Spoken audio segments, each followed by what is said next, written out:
Friendly Manitoba. As requested, here's the next video in our 5 Things to Know series.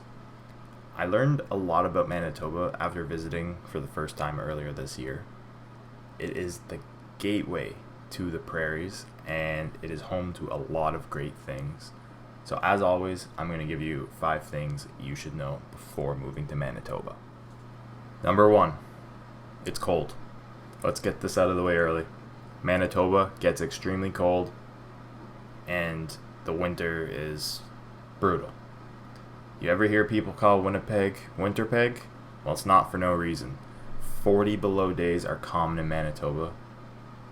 If you aren't used to cold weather, you'll be in for a bit of a shock, but eventually you will adapt just fine. As kind of a trade-off, the summers get very warm and are very enjoyable, so that is a bonus. Number 2, there's more than just Winnipeg. A lot of people's first thought when someone mentions Manitoba is Winnipeg, and a lot of the time it's negative thoughts that usually surround that. Whether you like Winnipeg or not, or whether you think Winnipeg's a good place or not, the fact is there is a lot more to the province than just Winnipeg. Brandon, Manitoba is the second biggest city in Manitoba, and I personally think it's a great small city.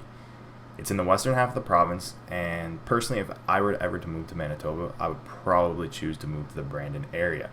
The people are very nice, the landscape is gorgeous, and you are almost dead in the middle of Regina and Winnipeg with everything you need right in town in Brandon, so you don't really have a need to visit Regina or Winnipeg to get basic necessities. Number 3, taxes. Of the 3 prairie provinces, in Manitoba, you will pay more taxes compared to Alberta and Saskatchewan. Here's an example of a scenario. I pulled it from Global News. So for example, if you're making $31,200 a year, you pay the same $2,398.63 in federal income tax across the board, but when it comes to the provincial rates, they differ greatly. So in Manitoba, you'll pay $2,122.83 on that $31,200 a year. In Saskatchewan, it'll be $1,387.77.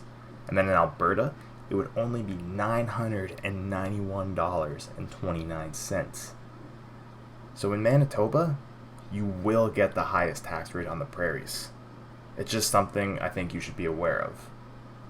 Number 4, the cost of living.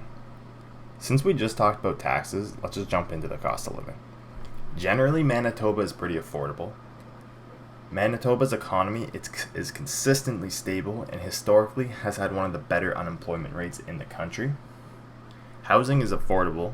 In Winnipeg, the home cost is almost $190,000 less than the Canadian median. And for a big city, I'm pretty sure Winnipeg has roughly 750,000 people. I could be completely wrong, but that's just from the top of my head. But for those numbers, that's really good. So generally speaking, your money will get you further in Manitoba than it will in a lot of other provinces in Canada. Number 5, lakes.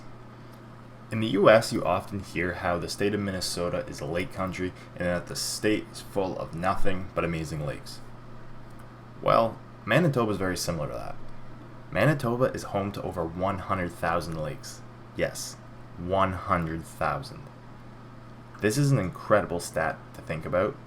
Considering the geographical size of the province, the stat is crazy. Let's just say you wanted to get a summer cottage on a lake somewhere in Manitoba. Well, it's safe to say there are a lot of lakes to choose from, that's for sure.